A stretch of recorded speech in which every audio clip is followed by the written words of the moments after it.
मैं तेरे कदमों में रख दूं ये जहां, मेरा इश्क दीवानगी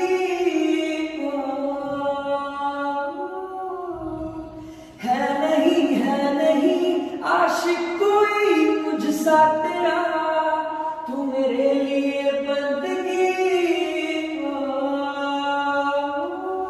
मैं चाहूं तुझको मेरी जान बेपनाह, फिदा हूं तुझ पे मेरी जान बेपनाह। मैं तेरे कदमों में रख दूं ये जहां, मेरा इश्क दीवानगी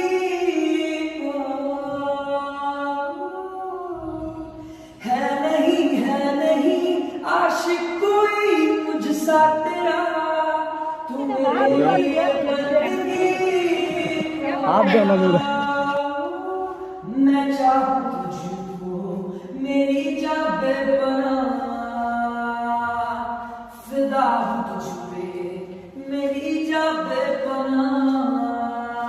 मैं तेरे कदमों में रख दूं ये जहां, मेरा इश्क दीवानगी। হ্যালো এভরিওয়ান, আসসালামু আলাইকুম, welcome back to my new vlog. তো কি অবস্থা সবাই? আশা করছি সবাই অনেক অনেক ভালো আছে। তো আবার চলে আসলাম নতুন একটি ভ্লগ নিয়ে। আই হোপ সবার কাছে অনেক অনেক ভালো লাগবে। তো ভ্লগটি আই হোপ একটু স্পেশাল হতে যাচ্ছে। যাই হোক, বহু বছর পর একটি ভ্লগ নিয়ে চলে আসলাম আর কি। অনেকদিন হলো ব্যস্ততার মধ্যে ভ্লগ এডিটিং এ বসতেই পারছিলাম না। সো আজকে একটু সময় পেয়েছি আর কি। সো তাই ভাবলাম একটি ভ্লগ আপলোড করি, এডিট করে আর কি। আই নো আপনাদের মধ্যে হচ্ছে হয়তো প্রশ্ন জেগেছে ফার্স্টে হচ্ছে কিসের এত বিয়ের আমেজ মিলছে। তো যাই হোক, আস্তে আস্তে আপনাদের সঙ্গে সবকিছু শেয়ার করবো ইনশাল্লাহ যতটুকু পারবো। যাই হোক, আজকে ছিল মেনলি হচ্ছে আমার কাজিনের বিয়ে, লাইক আমার ফুফুতো ভাই আর কি, ভাইয়ের বিয়ে আর কি। সো বিয়েটা ছিল মেনলি 9 তারিখে আর কি, আর রিসেপশন ছিল হচ্ছে 10 তারিখে। যত ধরনের সুন্দর সুন্দর ফুটেজ ছিল সবগুলো ফুটেজ আমি নিতেই পারিনি। এটা হচ্ছে আমার সব বেশি কষ্ট পেয়েছি এই বিষয়টা নিয়ে আর কি। যাই হোক, তারপর এখানে চলছিল হচ্ছে জামাইয়ের জন্য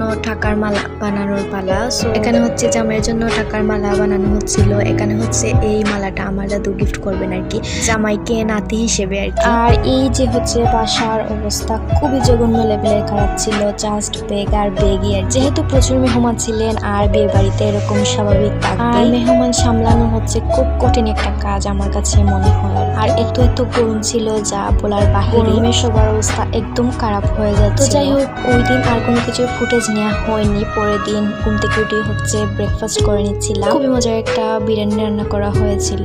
তারপর এক কাপ চা খেয়ে নিলাম, যেটা না খেলে দিনটাই খুবই বাজে যাবে। তবে এটা ছিল হচ্ছে বিয়ের দিন আর কি, সকাল। সারা রাত সবাই খুবই মজা করেছি, খুবই এনজয় করেছি সবাই মিলে। আর সারা রাত একটু ঘুমাইনি, সারা রাত জেগেছিলাম। লাইক জামাইকে হচ্ছে মেহেদি পরানো, তারপর হচ্ছে সবাই মিলে ফুল ফ্যামিলি মিলে আর কি অনেক বেশি গল্প আড্ডা এসব দিয়েই রাত চলে গিয়েছে। যাই হোক, বিয়েতে এরকম মজা করতেই হবে, না হলে বিয়ে তো ফিলই হবে না। যাই হোক, আর কোনো কিছুর আমি ফুটেজ নিতে পারিনি। সত্যি কথা বলতে খুবই খারাপ লাগছিল। ভেবেছিলাম কোনো ব্লগই বানাবো না, যেহেতু অনেক বেশি ব্যস্ত ছিলাম। তারপর লাস্টে হচ্ছে আমার মাথায় আসলো একটি ব্লগ হচ্ছে সারা জীবনের জন্য মেমোরি হয়ে থাকবে। সো দ্যাটস ওয়াই এইরকম করে একটা ব্লগ বানানো। তারপর ভাবলাম মেমোরি ধরে রাখার জন্য হলেও আমার ছোটখাটো একটি ব্লগ বানাতে হবে। তারপর একদম লাস্টে আমার মাথায় আসলো আর কি। যাই হোক, হয়তো আপনারা অনেক সুন্দর সুন্দর ফুটেজই দেখতে পারবেন না, don't worry. By the way, আমরা হচ্ছে গেটে টাকা পেয়েছিলাম। সো সেই টাকা দিয়ে হচ্ছে সবাই মিলে, যেহেতু গেটের টাকা সবাই আশা করে, সো আমরা সবাই মিলে আইসক্রিমই কিনে নিলাম। মেহমান সবাই মিলে খাওয়ার মধ্যে অনেক বেশি ভালো লাগে। আর হচ্ছে এটা ছিল হচ্ছে পানশিতে, আর আমাদের যাওয়ার কোনো কথাই ছিল না। একদম লাস্টে লাইক আমার হাতে জাস্ট 5 মিনিট সময় ছিল। তো সেই সময়ের ভিতরে হচ্ছে আমার রেডি হয়ে যেতে হয়েছে। আই নো আপনারা বুঝতেই পারছেন আমি কি পরিমাণ তাড়াহুড়োর মধ্যে ছিলাম। এর কোনো কিছুর ফুটেজই নেওয়া হয়নি আর কি বিয়ের দিনে। তারপর বাসায় এসে দেখি তারা হচ্ছে কেক এনেছিল, তারপর হচ্ছে বউকে বরণ করেছিল খুবই সুন্দর করে। সবগুলো ফুটেজ আমার বোন নিয়েছিল আর বিয়ে যে কি পরিমাণ পেড়া দেয় সেটা একটা বাসাকে দেখলেই বোঝা যায়। বাসার কোনো অবস্থাই থাকে না, খুবই জঘন্য লেভেলের অবস্থা, খারাপ থাকে। এই রুমটা খুবই অগোছালো ছিল। তারপর বিয়ে থেকে বাসায় এসে দেখি পুরো রুমটা অনেক সবাই মিলে খুবই সুন্দর করে গুছিয়ে নিয়েছে। এই রুমটি তো দেখতে খুবই ভালো লাগছে। আর এখানে শুরু হয়ে গিয়েছে রিসেপশনের জন্য রান্না বান্না। তো আমি ভাবলাম একবার গিয়ে ব্লগের জন্য ছোটখাটো কিছু ফুটেজ নিয়ে আসি। তো এখানে বাবুর্চিরা খুব সুন্দর করে সবকিছু একদম সুন্দর করে পরিবেশন করে রেখেছিল। সো আমার জন্য খুবই ভালো হয়েছে। ভিডিও ভিডিওটা দেখতে খুব সুন্দর লাগবে। আর ওই দিনের চাঁদটা একদম মাশাআল্লাহ খুব সুন্দর উঠেছে। ওদিকে তারা হচ্ছে সবকিছু আগে কাটাকুটি করছিল, সো এর ফাঁকে ভাবলাম আমরা সবাই মিলে খাওয়া দাওয়া করে আসি আর লাইক আমরা সবাই মিলে ডিনার করে নিচ্ছিলাম এখানে। তো ডিনার করে সবাই মিলে একটু আড্ডা দিয়ে তারপর এক ফাঁকে হচ্ছে বাহিরে গিয়ে দেখি হচ্ছে রান্না বান্না শুরু হয়ে গিয়েছে। তখন রাত আই থিঙ্ক 1টা কি 1:30 বাজে এরকম হবে সামথিং। তো এখানে হচ্ছে চিকেন গুলো ভাজা হচ্ছিল, তারপর হচ্ছে বেরেস্তা গুলো ভাজা হয়ে গিয়েছিল অলরেডি। আর এইরকম রান্না বান্না দেখতে আমার কি পরিমাণ ভালো লাগে, আমার খুবই বেশি ভালো লাগে। বাহিরে যখন এরকম রান্না হয় সো আমার খুব ভালো লাগে দেখতে আর কি। সো ওদিকে দেখলাম হচ্ছে বাবুর্চির জন্য হচ্ছে জিরা গুলো ব্লেন্ডার করা হচ্ছে। যাই হোক ওই দিন আর ভিডিওটা কন্টিনিউ করতে পারিনি, চলে যাই হচ্ছে নেক্সট ডেতে, লাইক হচ্ছে রিসেপশনের দিন আর ওই দিন সকালে হচ্ছে বউয়ের বাসা থেকে ব্রেকফাস্ট এন্ড লাঞ্চ চলে আসছিল। কালার গুলো দেখেন খুবই সুন্দর হয়েছিল মাশাআল্লাহ। তারপর হচ্ছে ব্রেকফাস্ট ছিল অনেক কিছু, সবকিছু খুবই মজা ছিল।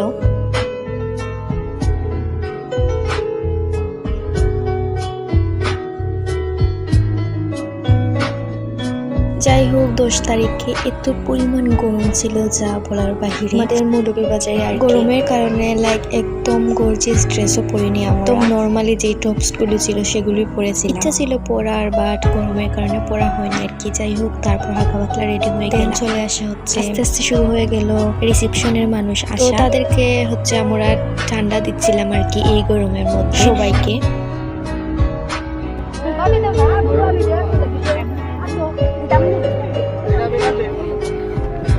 आप जाना मेरा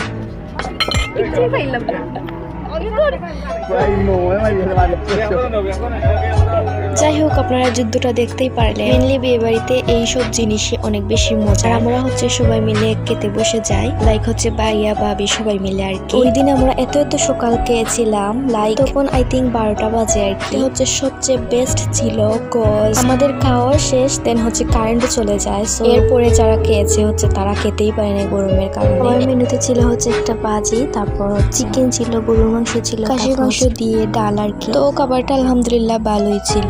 তবে একটা কথা আপনাদের সঙ্গে শেয়ার করি, আমাদের ভাইয়া হচ্ছেন আমাদের সব ফুফাতো মামাতো কাজিনদের মধ্যে হচ্ছে সবচেয়ে বড়। ফাইনালি ভাইয়াও বিয়ে করে ফেললেন আর কি, আর বিয়েটাও খেয়ে ফেললাম, আবার কুটনি ননদও হয়ে গেলাম। যাই হোক একটু মজা করাই যায়। যাই হোক আলহামদুলিল্লাহ বিয়েটা একদম সম্পূর্ণ হলো। আর দেখতে দেখতে আজকের ব্লগে একদম লাস্ট প্রান্তে চলে এসেছি। বাই দ্য ওয়ে আপনারা যারা যারা ব্লগটি দেখছেন তারা হচ্ছে তাদের জন্য অনেক অনেক দোয়া করবেন যাতে তাদের জীবনটা আরো অনেক বেশি সুন্দর। যাই হোক আমাদের পক্ষ থেকে অনেক অনেক দোয়া এন্ড অনেক অনেক ভালোবাসা। তবে এই ভিডিওটা যখন করছিলাম তখন রাত লিটারেলি 2টা বাজতেছিল। মনে অনেক সাহস নিয়ে চলে গিয়েছিলাম একদম রাস্তায় আর কি ভিডিও করার জন্য আর কি। পুরো রাস্তা একদম নীরব ছিল, খুবই ভয় করছিল। যাই হোক আজকের এই ব্লগটা ছিল এই পর্যন্তই। দেখার জন্য থ্যাংক ইউ সো মাচ। আল্লাহ হাফেজ, আসসালামু আলাইকুম।